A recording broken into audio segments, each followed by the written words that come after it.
आरिफवाला के दरियाई इलाकों में वाहद बच्चियों का स्कूल ब्लाडा हसन का अरसा 2 साल से वीरान पड़ा है।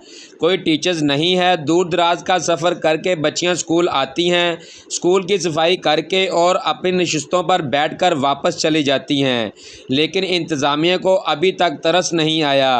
बच्चियों का कहना है, दरख्वास्त करती हूँ कि हमारा ब्लाडा हसन का इसमें यहाँ से 2 साल से कोई टीचर मौजूद नहीं है, तो हम आपसे दरख्वास्त करते हैं कि यहाँ पे हमारे स्कूल में कोई टीचर अरेंज किया जाए। और हमारी भी ख्वाहिश है कि हम अपने मुल्क को कौम के लिए तरक्की करें, बढ़ें, आगे बढ़ें, डॉक्टर बने, इंजीनियर बने।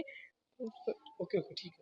इलाका मकीन के मुताबिक कई बार डिप्टी कमिश्नर पाकपतन से रिक्वेस्ट की। इन्होंने सीओ एजुकेशन को आर्डर भी किए, लेकिन सीओ एजुकेशन पाकपतन बच्चियों के स्कूल में इलाका मकीन का ध्यान हटाने के लिए मेल टीचर तैनात कर देता है, चुपके से आर्डर वापस ले लेता है। गरीब वालिदैन मुस्तकबिल के लिए परेशान, इनका कोई वाली वारस नहीं। मज़ीद गरीब आवाम का कहना है कि डिप्टी कमिश्नर पाकपतन इस बात का नोटिस ले।